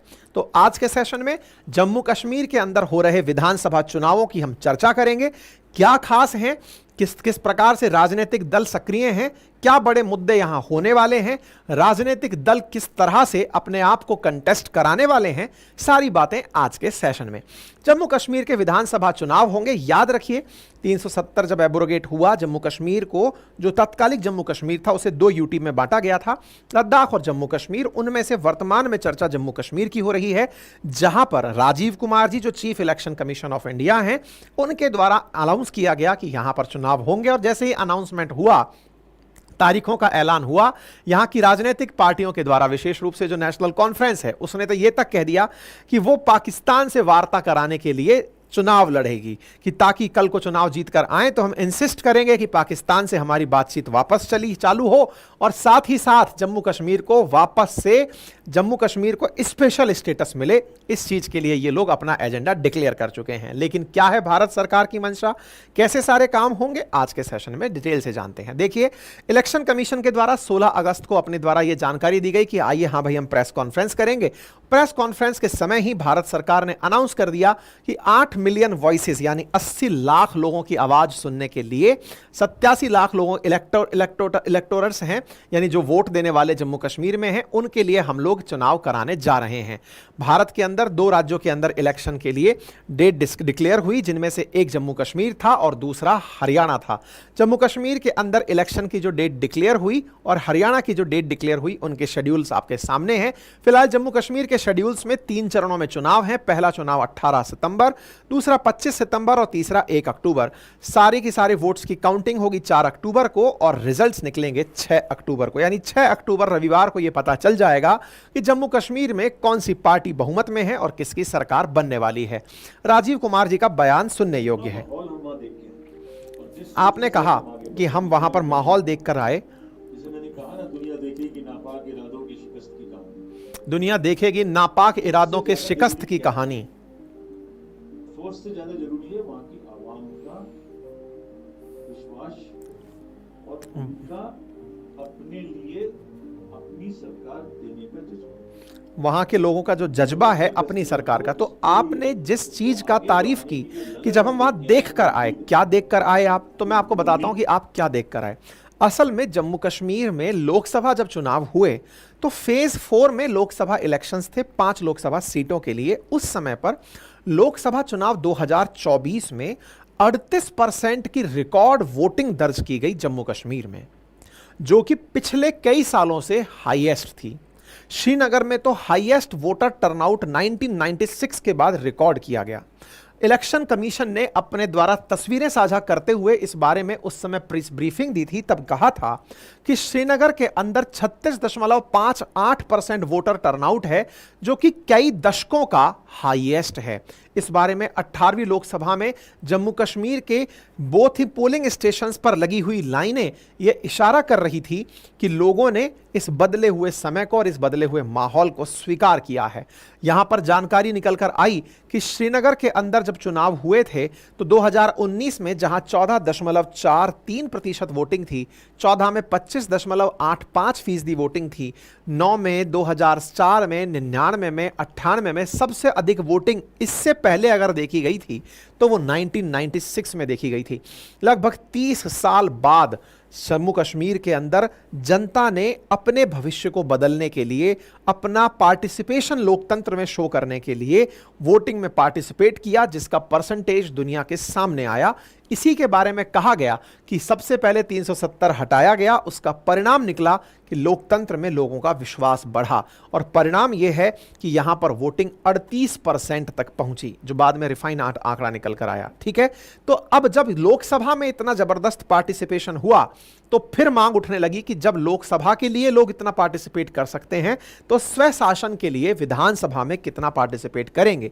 इसी को ध्यान में रखते हुए केंद्र शासित राज्य बनने के बाद, प्रदेश बनने के बाद में जम्मू कश्मीर में 3 चरणों के अंदर विधानसभा चुनाव होने की घोषणा हुई और जानकारी निकली कि 90 विधानसभा सीटों पर 3 चरणों में वोटिंग होगी और वोटिंग की सीट्स डिक्लेयर की गई, डेट्स डिक्लेयर की गई। डेट्स के साथ साथ पता लगाया गया कि कौन से समय पर क्या क्या होगा। इस बार के चुनावों में जो खास है वो ये कि यहां पर पहली बार एसटी के लिए भी सीट्स रिजर्व की गई हैं। एससी के लिए 7 सीटें रिजर्व हैं, एसटी के लिए 9 सीटें रिजर्व की गई हैं। 43 सीटें जम्मू रीजन से तो 47 सीटें कश्मीर रीजन से बुक की गई हैं। जम्मू और कश्मीर में पहले मिलाकर 83 सीट्स हुआ करती थी, इस बार 90 सीट्स हैं। 83 से 90 के बीच में बढ़ी हुई जो 7 नई सीटें हैं, उनमें से 6 सीटें जम्मू क्षेत्र में बढ़ी हैं और 1 सीट कश्मीर में बढ़ी है। सीट बढ़ कैसे गई विधानसभा की? आंसर है परिसीमन आयोग की रिकमेंडेशन के द्वारा। परिसीमन आयोग, जी हां, भारत के संविधान में आर्टिकल 82 के तहत परिसीमन आयोग की बात की गई है, जो कि देश की जनसंख्या के अनुपात में बदलती हुई डेमोग्राफी के अनुसार परिसीमन करती है लोकसभा सीटों का, विधानसभा सीटों का। यानी कि यह डिसाइड करती है कि कौन से लोग मिलकर एक विधानसभा क्षेत्र में वोट देंगे या कितने लोग मिलकर के किसी एक्स लोकसभा सीट में चुनाव में वोट देंगे। ध्यान रखने वाली बात यह है कि जो पिछली बार 2002 में जो परिसीमन आयोग आया था, अब तक 4 ही बार परिसीमन आयोग आया है और परिसीमन आयोग के द्वारा किए गए फैसलों को कोर्ट में भी चैलेंज नहीं किया जा सकता। पिछली बार जब परिसीमन आयोग 2002 में आया था तब जम्मू कश्मीर जो कि एक स्पेशल स्टेटस राज्य था, इसने अपने यहां पर परिसीमन नहीं होने दिया था। इसके बाद जब 370 हटा, स्पेशल स्टेटस हटा, तो फिर भारत सरकार ने परिसीमन आयोग से कहा कि जो क्षेत्र आपसे छूट गए थे अब जाकर आप उनका परिसीमन करिए, और उसी के तहत जम्मू कश्मीर में परिसीमन हुआ, डिलिमिटेशन हुआ। और जानकर खुशी होगी कि 5 लोकसभा सीटों के लिए जम्मू कश्मीर में इक्वल डिस्ट्रीब्यूशन ऑफ सीट हो गया है। दैट मीन्स अब प्रॉपर तरीके से हर लोकसभा सीट के लिए इक्वल असेंबली कॉन्स्टिट्यूएंसी डिक्लेयर हो चुकी है। 90 सीटें 5 के अंदर बट चुकी हैं। यह अपने आप में एक बड़ा नंबर है।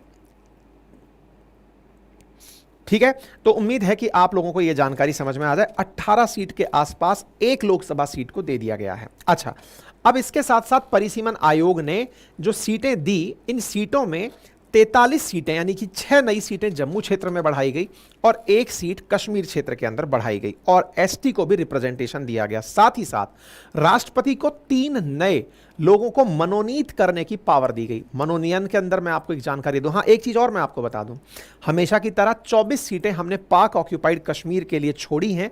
जब वो क्षेत्र हमारा होगा तो उस क्षेत्र से भी हमको सीटें मिलेंगी। इस प्रकार से 90 + 24 124 सीट्स कुल मिलाकर हैं जम्मू कश्मीर की विधानसभा में।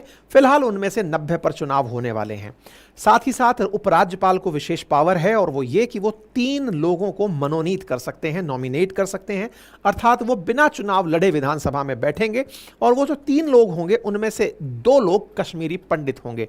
कश्मीरी पंडित जो कि विस्थापित हो गए, उन्हें बिना चुनाव लड़े यहां पर विधानसभा में सीट दी जाएगी। वो यहां पर बैठेंगे और अपनी बात रखेंगे और वोट देंगे, यानी विधानसभा का हिस्सा बनेंगे। साथ ही साथ एक व्यक्ति जो पीओके से विस्थापित होकर भारत आए हैं, उनमें से एक व्यक्ति को विधानसभा में जगह दी जाएगी।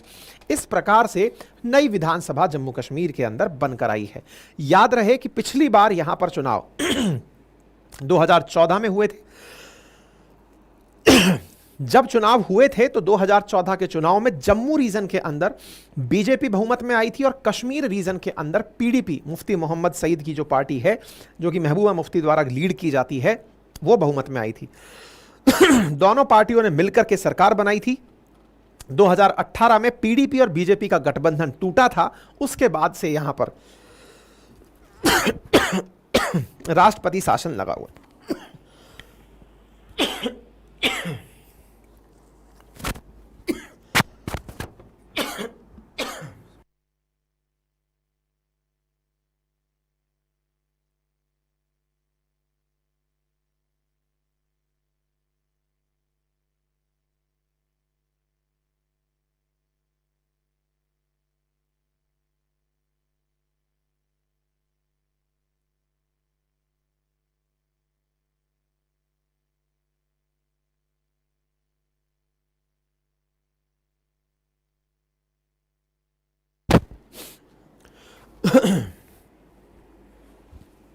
2014 के अंदर आखिरी बार जब चुनाव हुए थे तब बीजेपी और पीडीपी यहां पर गठबंधन की सरकार बनाने में कामयाब हुई थी। इसके बाद में 2018 के अंदर दोनों के बीच का गठबंधन टूट गया और उसके बाद जम्मू कश्मीर में निर्वाचित सरकार नहीं बनी। 2019 में जाकर के यहां से 370 हटा और 370 हटने के बाद वर्तमान स्थिति जो है वो आपके सामने है। उम्मीद है आप लोगों को ये जानकारी समझ में आ जाए, किस प्रकार से स्प्लिट हुआ, क्या हुआ, ये सब अब तो रेस्ट इज द हिस्ट्री, ये आप लोगों को सारी जानकारी है। वर्ष 2020 में बीजेपी के द्वारा बीजेपी लीडर मनोज सिन्हा को भारत सरकार के नेतृत्व में lieutenant governor of Jammu Kashmir बनाकर भेजा गया। उसके बाद यहां पर जो सुधार कार्य हुए वो आपके सामने हैं और इसी क्रम में यहां पर डिलिमिटेशन हुआ। जो डिलिमिटेशन है उसके बारे में मैंने सारी जानकारी आपको बोलकर सुना दी है, जो यहां पर लिखित में दी हुई है। वर्तमान में यहां पर 90 जो असेंबली सीट्स हैं, कॉन्स्टिट्यूएंसीज हैं, विधानसभा सीट्स हैं, उनके लिए चुनाव होने वाला है और उसमें 43 सीटें जम्मू क्षेत्र के लिए और 47 सीटें कश्मीर क्षेत्र के लिए रखी गई हैं। पहली बार एसटी के लिए सीट्स यहां पर रिजर्व की गई हैं। परिसीमन आयोग के द्वारा दी गई रिकमेंडेशंस के आधार पर ही यहां पर इस प्रकार के सीटों का वर्गीकरण किया गया है। अनुसूचित जनजाति के लिए, अनुसूचित जनजातियों के लिए 9 सीटें और जातियों के लिए 7 सीटें रखी गई हैं। कश्मीरी पंडितों के लिए जो आरक्षण है वो मैंने आपको बता दिया।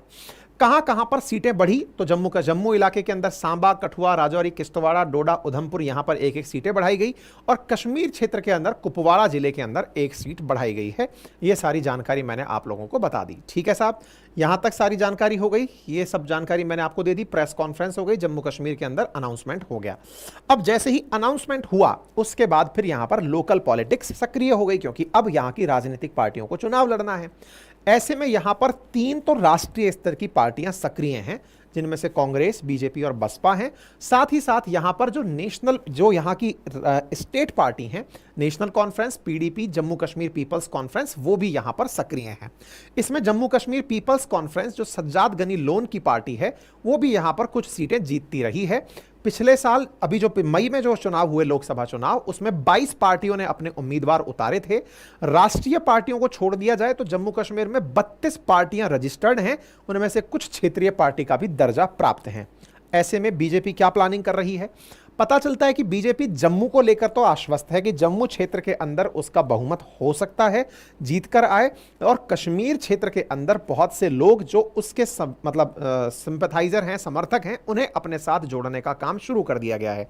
ऐसे में पीडीपी नेता और महबूबा सरकार के अंदर मंत्री रहे चौधरी जुल्फिकार ने हाल ही में बीजेपी को 18 अगस्त को ज्वाइन कर लिया है। इसी बीच में बाकी दल क्या कर रहे हैं?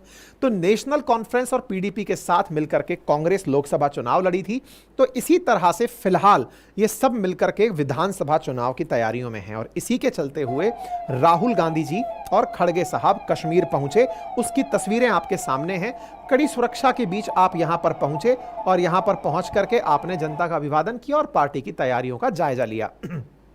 खड़गे साहब और राहुल गांधी जी जो हैं वो श्रीनगर और जम्मू के अंदर कांग्रेस कार्यकर्ताओं को संबोधित करेंगे। ये सुर्खी आप 21 अगस्त की देख सकते हैं। लोगों में उत्साह आपको दिखाई देता है और इनका स्वागत करते हुए लोग दिखाई देते हैं। इसी क्रम में उमर अब्दुल्ला जो नेशनल कॉन्फ्रेंस के लीडर हैं, फारूक अब्दुल्ला के बेटे हैं, उन्होंने भी अपने स्तर पर कहा कि आने वाले समय में जो चुनाव है उसके अंदर जो हम मैनिफेस्टो है उसमें 370 और 35A को बहाल करने और 5 अगस्त 2019 से पहले की जो स्थिति थी राज्य की, वही दर्जा प्राप्त करने के लिए हम इस चुनाव को लड़ेंगे। यानी अपनी मांगे रखते हुए इन्होंने अपना मैनिफेस्टो जारी किया और उस मैनिफेस्टो में इन्होंने बहुत सी बातें की, जैसे कि किस तरह से पॉलिटिकल प्रिजनर्स को छोड़ने की बातें होंगी, कश्मीरी पंडितों को वापस लाया जाएगा, पासपोर्ट के नियमों को आसान किया जाएगा, 6 सिलेंडर फ्री में बांटे जाएंगे, महिलाओं को फ्री में ट्रैवल कराया जाएगा, शादियों के अंदर सहायता बढ़ाई जाएगी, 1300 रुपये से लेकर के 1000 तक का मेडिकल बेनिफिट बढ़ाया जाएगा। ऐसी तमाम चीज़ें, 200 यूनिट बिजली फ्री की जाएगी। तो नेशनल कॉन्फ्रेंस ने अपने वादे में बहुत सारी घोषणाएं कर दी हैं और इनमें से बड़ी घोषणाओं में पाकिस्तान के साथ वार्ता बहाल करना और 2019 से पहले जो स्पेशल स्टेटस था राज्य का उसे वापस प्राप्त करना इनकी चुनावी घोषणाओं में है। साथ में यह भी कि जो कैदी, राजनीतिक कैदी बनकर के जेलों में बंद हैं उनको रिहा करने के बारे में सरकार काम करेगी। ऐसे में पीडीपी जो पहले बीजेपी की सहायक पार्टी हुआ करती थी, उनकी तरफ से महबूबा मुफ्ती की जो बेटी हैं वो भी इस बार 3rd जनरेशन में, इल्तिजा जिनका नाम है, वो भी चुनाव में उतर रही हैं। मोहम्मद सईद, जो मुफ्ती मोहम्मद सईद महबूबा मुफ्ती के फादर हुआ करते थे, उनकी पीढ़ी को आगे बढ़ाते हुए 3rd जनरेशन में आप भी चुनावों में पार्टिसिपेट कर रही हैं। 2014 में जब विधानसभा चुनाव हुए थे तो अब उस समय पर 28 सीटें पीडीपी जीतकर आई थी और 25 सीटें बीजेपी जीतकर आई थी। हिंदू बहुल क्षेत्रों में बीजेपी बहुमत में थी और कश्मीर घाटी के अंदर पीडीपी बहुमत में थी। बीजेपी का 68% सीटों पर जम्मू डिवीजन में दबदबा था और कश्मीर के अंदर पीडीपी का दबदबा था। इसी चीज को वापस से लाने का प्रयास संभवतः बीजेपी करेगी और बीजेपी इस समय इलेक्शन मैनिफेस्टो को लेकर काम कर रही है। जल्दी ही वो जारी कर दिया जाएगा। ऐसे में बड़ी चिंता इस बात की है कि जब इलेक्शन हो और इलेक्शन में जनता पार्टिसिपेट करने उतरे तो इलेक्शन के पार्टिसिपेशन को रोकने के लिए टेररिस्ट भी तो कुछ तैयारी करेंगे और उस पर हमने पहले भी आपको सेशंस करके जानकारी दी है।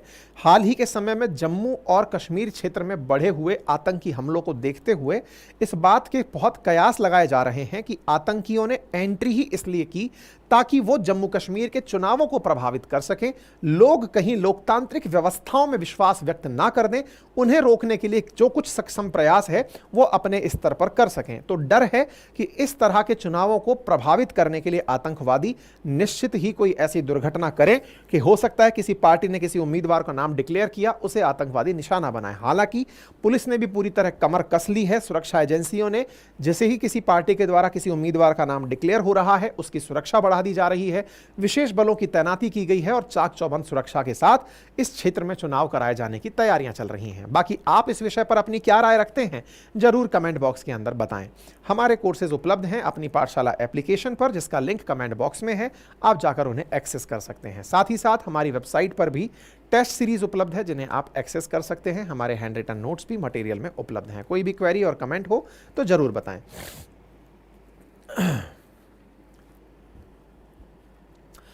साथियों, खबर है अमेरिकी चुनावों की। वर्ष 2024 नवंबर के अंदर अमेरिका राष्ट्रपति तय करेगा, आइदर डोनाल्ड ट्रंप और कमला हैरिस। इसी बीच में एलन मस्क की एंट्री हो जाती है और मस्क की एंट्री बड़ी ही मस्त होती है। ट्विटर, जो कि आजकल एक्स के नाम से जाना जाता है, एलन मस्क ट्विटर पर ट्रंप को बुलाकर उनका भाषण करवाते हैं, ट्विटर लाइव के अंदर उनकी चर्चा करवाते हैं। लेकिन इसी बीच में जानकारी निकलती है कि ट्विटर को भी लोगों ने एक अटैक का शिकार बना दिया, जिसे DDoS अटैक कहा गया। आज जानेंगे ट्रंप के प्रति एलन मस्क का क्या है रवैया, DDoS अटैक क्या होता है, अमेरिकी चुनावों में वर्तमान स्थिति क्या चल रही है और भविष्य इन चुनावों का किस दिशा में जा रहा है। सुर्खी है DDoS अटैक। एलन मस्क ने कहा कि जिस समय डोनाल्ड ट्रंप को वो एलन मस्क अपने साथ में डिबेट के लिए बुला रहे थे, उसी समय उनके एक्स यानी ट्विटर के ऊपर DDoS अटैक हुआ, जो कि सुर्खी बना। और सुर्खी के साथ साथ लिखा गया कि जिस समय इनका इंटरव्यू होने वाला था उसी समय इनके ट्विटर पर अटैक हुआ था। Elon Musk Donald Trump interview on X, major take away निकल कर आया था DDoS अटैक। आज हम जानेंगे ये DDoS अटैक होता क्या है। साथ ही साथ अपडेट जानते जाइए, और अपडेट ये है कि जब से बाइडेन ने अपना नाम वापस लिया है, बाइडेन ने जब से अपना नाम वापस लिया है, अमेरिकी चुनावों में कमला हैरिस बहुत तेजी से ऊपर चढ़ती हुई आ रही हैं। डेमोक्रेटिक पार्टी, जिसका चुनाव चिन्ह आपको ये जो भेड़ बकरी सी जो दिखाई दे रही है, ये बहुत तेजी से इस समय ऊपर चलती हुई आ रही है। और इस समय पर चुनावों में बहुत बड़ा रोल जो अब तक एक तरफा लग रहा था ट्रंप के पक्ष में, वो अब कमला हैरिस की तरफ झुकता हुआ दिखाई दे रहा है। लोगों के द्वारा कमला हैरिस के समर्थन में पिछले वर्ष, यानी जब पिछले 4 साल पहले जब चुनाव हुए थे, उसके मुकाबले बाइडेन के प्रति तो लोगों का इतना समर्थन नहीं था जितना, मतलब बाइडेन को इसीलिए नाम भी वापस लेना पड़ा था क्योंकि बाइडेन के पक्ष में जनता नहीं थी कि दोबारा बाइडेन राष्ट्रपति चुनाव कंटेस्ट करें। और यही कारण है कि बाइडेन ने अपना नाम वापस ले लिया था और नाम वापस लेके उन्होंने कमला हैरिस का नाम आगे बढ़ा दिया था। और उनका यह फैसला बहुत अच्छा भी सिद्ध हो रहा है क्योंकि कमला हैरिस जनता को अपने साथ कनेक्ट करने में काफी हद तक कामयाब हो रही हैं। ट्रंप पर हालांकि हमला हुआ, उसके बाद ट्रंप की भी थोड़ी TRP बढ़ी है, लेकिन कमला हैरिस ट्रंप को बहुत से मामलों पर घेर रही हैं। यही कारण है कि वो लगभग 2.8% पॉइंट के साथ लोगों के मध्य ट्रेंड कर रही हैं, लीड कर रही हैं। यानी इनका जो लीडर बोर्ड है उसमें वो ट्रंप से आगे चल रही हैं। कहीं ना कहीं किसी ना किसी मायने में वो लोगों को ट्रंप से ज़्यादा अपीलिंग लग रही हैं। और अगर ऐसा होता है तो अमेरिका को पहली बार कोई अश्वेत महिला राष्ट्रपति मिल सकती है। हालांकि इसी बीच में एलन मस्क ट्रंप के साथ समर्थन देने के लिए कूद पड़े हैं। संभवतः आपको याद हो कि जिस समय ट्रंप पर हमला हुआ, जिस समय ट्रंप बाल बाल गोली के निशाने से बचे थे, उस हमले के साथ ही एलन मस्क ने अनाउंस कर दिया था कि मैं एंडोर्स करता हूं ट्रंप को। इसका मतलब यह था कि ट्विटर के जो मालिक हैं अब वो खुलेआम समर्थन करने के लिए उतर आए हैं ट्रंप के। ये हमारे भारत के बिल्कुल उलट है। हमारे यहाँ उद्योगपति किसी राजनीतिक पार्टी को सपोर्ट करते भले ही हों, लेकिन बोल नहीं पाते।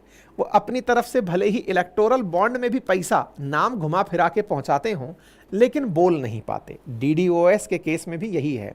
DDoS का जो अटैक है वो एलन मस्क के डायरेक्ट अनाउंसमेंट का परिणाम है, क्योंकि एलन मस्क ने जब ट्रंप पर हमला हुआ तब पब्लिकली अनाउंस किया कि मैं अब ट्रंप का समर्थन करूंगा। और ऐसा करते हुए उन्होंने ट्रंप से कहा कि वो ट्विटर ज्वाइन कर लें। अब आप पूछेंगे ट्विटर से वो हटे ही कब थे?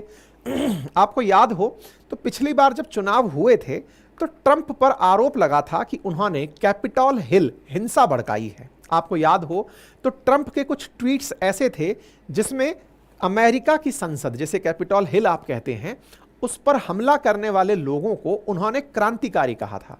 ट्विटर ने अपनी तरफ से फैसला सुनाते हुए जब तक वो एलन मस्क का नहीं हुआ करता था उस समय फैसला सुनाते हुए ट्विटर ने ट्रंप को सस्पेंड कर दिया था, जिसके चलते ट्रंप ने अपना एक नया सोशल मीडिया प्लेटफॉर्म ट्रुथ बना लिया था और अपनी जनता को वहीं पर वो संबोधित करने लगे थे। ट्विटर पर ट्रंप की वापसी कैसे हुई इसके बारे में कहते हैं कि एलन मस्क ने ट्रंप को ही ट्विटर पर वापस बुलाने के लिए $44 बिलियन में ट्विटर को खरीदा था और खरीदते ही कुछ ही महीनों के अंदर वो ट्रंप को वापस ट्विटर पर तो ले आए, लेकिन यानी कि बुलाने के लिए तो खूब मेहनत की कि साहब आ जाइए, मैंने आपका सस्पेंशन हटा दिया है, लेकिन ट्रंप वापस नहीं आए। संभवतया वो इंतजार कर रहे थे सही समय का और जब चुनावों में उनका नाम चल ही रहा था उस समय पर वो ट्विटर पर वापस आते हैं। एलन मस्क उनका बहुत जबरदस्त तरीके से ग्रांड वेलकम करते हैं और उनके साथ में एक लाइव सेशन रखते हैं। जैसे मान लीजिए कि हम अपने चैनल पर किसी को बुलाकर आपके सामने लाइव इंटरव्यू रखें। हम तो खुद एक क्रिएटर हैं, लेकिन सोचिए कि हम ही अगर मालिक होते इस पूरे यूट्यूब के और सोचते कि अब किसी व्यक्ति को बुलाकर उसका इंटरव्यू कराना है, तो ये अपने आप में मेरे पक्ष में तो सारी चीज़ें हो जानी चाहिए थी। यानी कि सारा अटेंशन स्पैन, अपनी सारी टीम वीम सब इस तरह से कि हाँ भाई कोई बहुत बड़ा इवेंट होने जा रहा है। ऐसे में विचार कीजिए कि जिस ट्विटर पर ट्रंप का भाषण होने वाला था उस ट्विटर पर हमला हो जाता है, और हमला भी छोटा मोटा नहीं, एक ऐसा हमला कि लोग इस बात को सुन ही नहीं पाते कि ट्रंप क्या बोल रहे हैं। ट्रंप जिस समय भाषण देने के लिए लाइव प्रेजेंट होते हैं उसी समय पर इनके साइबर अटैक में DDoS अटैक हो जाता है। ट्रंप लगभग 2.5 घंटे का भाषण हालांकि दिए थे, लेकिन 45 मिनट तक वो एक्सेस ही नहीं कर पाए। यानी कि एलन मस्क के साथ ट्रंप की जो वार्ता थी वो 45 मिनट तक डिले हो गई, क्योंकि इनके ऊपर एक साइबर हमला हो गया। ट्विटर पर लाइव जो जाते हैं, एक्स पर जो लाइव जाते हैं, उसे एक्स स्पेस कहा जाता है और उस एक्स स्पेस के लिए 12 अगस्त की डेट रखी गई थी, जिसमें कहा गया था कि एलन मस्क और ट्रंप आपस में बातचीत करेंगे, लोग उन्हें सुनेंगे। लेकिन भाई साहब पता नहीं साइबर हमला करने वालों ने इनके प्लेटफॉर्म पर ऐसा ट्रैफिक भेजा कि लोग इनके सेशंस को ज्वाइन ही नहीं कर पाए। अब यही जो ट्रैफिक भेजना था यही DDoS अटैक था। इस DDoS अटैक में पहले तो जानकारी ये देख लीजिए कि ट्रंप और मस्क के बीच जब इंटरव्यू चल रहा था तो 13 लाख से ज़्यादा लोग तो तब भी लाइव सुन रहे थे जब हमला हो गया था। 20 करोड़ से ज़्यादा लोगों ने इस पूरे इंटरव्यू को सुना भी था। हालांकि इन पर हुए टेक्निकल ग्लिच के चलते ये 45 मिनट देर से शुरू हुआ। एलन मस्क ने इसके बारे में उसी समय पर जानकारी दे दी थी कि हमारे प्लेटफॉर्म पर DDoS हमला हुआ है, जिसकी वजह से हम ट्रंप को लाइव लेकर नहीं आ पा रहे हैं। अब आपके दिमाग में प्रश्न बनने लगेगा, आफ्टर ऑल ऐसा होता कैसे है? कौन ऐसा हमला कर सकता है? क्या इसकी तैयारी नहीं थी क्या? और कैसे होता है? ये ऐसे है, आसान भाषा में अगर मैं आपको समझाऊं तो इसको समझने के लिए केवल आप इतना जान लीजिए, जैसे कभी आप लोग रेलवे का टिकट बुक कराने तत्काल पर जाते हैं और आपको वहां पर दिखाई देता है कि तत्काल की सीटें खत्म। दूसरा, कभी आप किसी ऑनलाइन सेल में जाते हैं, किसी बहुत ही अच्छे प्रोडक्ट का आपको इंतज़ार होता है, ऑनलाइन सेल में कोई बहुत ही सस्ती चीज़ मिलने वाली होती है, आप इंतज़ार कर रहे होते हैं और आपकी वेबसाइट गोल गोल गोल गोल घूमने लग जाती है। वो गोल गोल क्यों घूम रही है? क्योंकि उस टाइम स्पैन में उस वेबसाइट पर एकदम तेजी से बहुत सारे लोग सक्रिय हो गए हैं। इसका परिणाम क्या निकलता है? सक्रिय होने से वो जो सर्वर है जिस पर एकदम लोग पहुंचे हैं वो सर्वर पूरी तरह हैंग हो जाता है। बहुत बार हम जैसे जो छोटे मोटे लोग हैं, जिनके भी 2-4 सर्वर्स हैं, जिनके भी 2-4 वेबसाइट्स हैं, जिन पर कभी कोई प्रोडक्ट होता है तो वो वेबसाइट हैंग हो जाती हैं। जैसे आज जो अपनी पाठशाला.com है, उस पर जब कोई टाइटल डले, उस पर जब RNA की फाइल अपलोड होती है तो उसके साथ में जब लोग उसे लेने पहुंचते हैं तो पहुंचते ही वो साइट एक बार के लिए ट्रैफिक महसूस करती है। हमारी तो एकदम चिन्नू सी वेबसाइट है, लेकिन सोचो दुनिया भर की इतनी बड़ी क्राउड को अगर कोई वेबसाइट हैंडल कर रही है तो इसके लिए उन्होंने सर्वर में बहुत स्पेस रखा होता है कि इतने लोग आएंगे तो इन्हें हम हैंडल कर लेंगे। लेकिन एक स्पर ऑफ मोमेंट में कि भाई 11 बजे सेल शुरू होनी है, आपने से कई बार लोग सुनते होंगे ना कि भाई सर्वर ही हैंग हो गया। वो जो सर्वर हैंग होना है वो एक बार में नेचुरल तरीके का बढ़ा हुआ ट्रैफिक है जिससे सर्वर हैंग हुआ। लेकिन अगर सोचो फेक तरीके से कोई आपका सर्वर हैंग कर दे, और वो कैसे होगा सर, सर्वर तो सब हमने सुरक्षित रख रखे हैं, उसी को कहते हैं DDoS अटैक। मतलब आप ऐसे समझिए इसमें क्या होता है ना, अल्टीमेटली सर्वर पर फेक अटैक करती है, मतलब फेक क्राउड भेज दिया जाता है आपके पास में। आपको यह एहसास कराया जाता है कि आपकी वेबसाइट पर बहुत सारे लोग आ गए, जबकि वो भेजने वाला कोई एक ही आदमी होता है जो मशीन में बोट के थ्रू काम कर रहा होता है। बोट बोले तो जैसे आपने कई बार देखा होगा ना, कुछ लोग अपने YouTube के नीचे लाइव नंबर दिखा देते हैं, 10 लाख लोग लाइव चल रहे हैं, 50 लाख लोग लाइव चल रहे हैं। वो क्या करते हैं ना, कुछ बोट सक्रिय कर देते हैं। बोट क्या करता है, बहुत सारे चैनल्स ओपन करके और आपके नीचे लाइव संख्या बढ़ा देता है। ये बोट की गणित होती है। वो क्या करता है, अपने बहुत सारे ऑप्शन, जैसे मान लो कि अभी मेरी आईडी पर मेरा यूट्यूब चल रहा है, ऐसी 50 आईडी बोट खटाखट खटाखट खड़ी कर दे और उन पर यूट्यूब चलने लग जाए, तो मेरा व्यूअर 50% और 50 और बढ़ जाएगा। ऐसे ही सोचो कि मैं एक ऐसा मशीन बना दूं, बस वो मान लो 123.gmail 123@gmail.com 123 इस तरह से जीमेल और फटाक से बना करके और धड़ाधड़ मेरे सारे के सारे व्यूअर्स बढ़ा दे। ऐसा मुझे तो क्या लगेगा कि देखो व्यूअर बढ़ गया, मेरा व्यूअर बढ़ गया। ऐसे ही बोट क्या करती है, ट्विटर पर सर्वर को वो कर देती है, परेशान कर देती है। कैसे, किसी व्यक्ति ने फर्जी बहुत सारे लोग खड़े कर दिए और फर्जी लोगों को एक साथ वेबसाइट पर भेज दिया। आपको लग रहा है कि वेबसाइट तो हैंग हो गई, और दूसरी तरफ क्या हो रहा है, आप आ ही नहीं पा रहे क्योंकि जगह ही नहीं है। जगह नहीं है, आप इंतजार में बैठे हैं, सर्वर हैंग चल रहा है, साहब हम कुछ ले ही नहीं पा रहे। ये था DDoS अटैक, जो कि हुआ किस पर, ट्रंप के ऊपर, यानी कि एक्स के ऊपर हुआ, जिसके बारे में इन्होंने चर्चाएं की थी। ठीक है ना। तो इसको करने का तरीका क्या होता है, इसकी फुल फॉर्म क्या है, डिस्ट्रीब्यूटेड डिनायल ऑफ सर्विस। भाई आप जा रहे हो तो आपको कुछ मिल नहीं रहा तो उसको डिनायल ऑफ सर्विस कहा, लेकिन डिस्ट्रीब्यूटेड मतलब बहुत सारी जगह से निकल कर आ रहा है, इसलिए डिस्ट्रीब्यूटेड डिनायल ऑफ सर्विस कहा। और ये 3 तरीके से होता है, ट्रैफिक फ्लड, एप्लीकेशन अटैक और एम्प्लीफिकेशन अटैक। ट्रैफिक फ्लड के अंदर किसी लक्षित सिस्टम पर ट्रैफिक की बाढ़ बढ़ा दी जाती है, एप्लीकेशन अटैक पर एप्लीकेशन पर हमला किया जाता है, और एम्प्लीफिकेशन अटैक के अंदर तीसरे पक्ष की सेवाओं का उपयोग करने के लिए ट्रैफिक को बढ़ावा दे दिया जाता है। ये DDoS अटैक होता है। ठीक है, तो उम्मीद है कि आप लोगों को यह जानकारी अब अच्छे से समझ में आ जाए। क्रिमिनल्स कैसे करते हैं, तो पर्टिकुलर उस वेबसाइट पर ट्रैफिक बढ़ाकर इसको किया जाता है। टाइप ऑफ अटैक हैं, मतलब इसके अंदर प्रॉपर तरीके से application layer attack, protocol attack, amplification attacks होते हैं। और इससे बचने के लिए क्या किया जा सकता है, भाई प्रॉपर तरीके से डेजिग्नेट कर दीजिए कि ये जो चीज़ आ रही है ये DDoS अटैक है। हालांकि ट्विटर जैसे लोग या एक्स जैसे लोग ये जानते हैं कि किस तरह से ट्विटर को रोका जा सकता है, लेकिन इस तरह की प्रिपरेशन नहीं थी कि उस समय कुछ इस तरह का काम उनके साथ हो जाएगा। खैर, तभी तो 45 मिनट के अंदर इससे निजात पा करके वो लोग फिर से सक्रिय रूप से ट्रंप को चैनल पर लेकर के काम करा लिए। लेकिन हाँ, आपके लिए एक चीज़ सीखने को मिल गई। अब यहां पर 2 टर्म आती हैं, एक तो होता है DDoS, that is distributed denial of service, और एक होता है डिनायल ऑफ सर्विस, DOS। जैसे कई बार आप वेबसाइट चला रहे होते हैं और वो नहीं चल पा रही है, तो वो DOS है। और अगर आपने किसी कारण से, यानी कि बहुत सारे लोग एक साथ ट्रैफिक बढ़ा दिए इसलिए आप नहीं चला पा रहे हैं, तो वो डिस्ट्रीब्यूटेड डिनायल ऑफ सर्विस है। यानी सिंगल सिस्टम को जब टारगेट किया जाता है विक्टिम के, मतलब विक्टिम के लिए कोई एक कंप्यूटर ही ये सारा काम कर रहा है, तो वो DOS है, डिनायल ऑफ सर्विस अटैक है वो। मतलब कि मैंने एक ही सिस्टम से बोट क्रिएट की और आपके सिस्टम को परेशान कर दिया, और मैंने बहुत सारे सिस्टम से विक्टिम के सिस्टम को टारगेट किया, तो वो डिस्ट्रीब्यूटेड डिनायल ऑफ सर्विस है। यानी कि मैंने बोट के लिए भी लाखों कंप्यूटर लगा दिए, वो अटैक कर रहे हैं, वो डिस्ट्रीब्यूटेड डिनायल ऑफ सिस्टम है। ठीक है, तो ये जानकारी मैंने आपको दे दी है।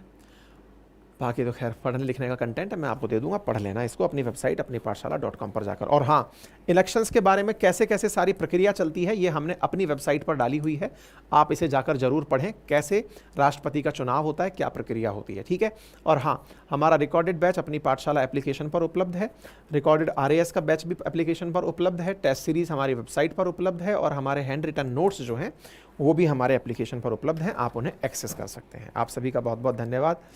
सर आप भी प्रत्येक रविवार को एक्स स्पेस पर आया करिए। राहुल तिवारी जी, ये हम सोच रहे हैं और ज़रूर मैं आता हूँ, स्पेस पे आते हैं अपन लोग। ठीक है, चलिए, ऑल द वेरी बेस्ट।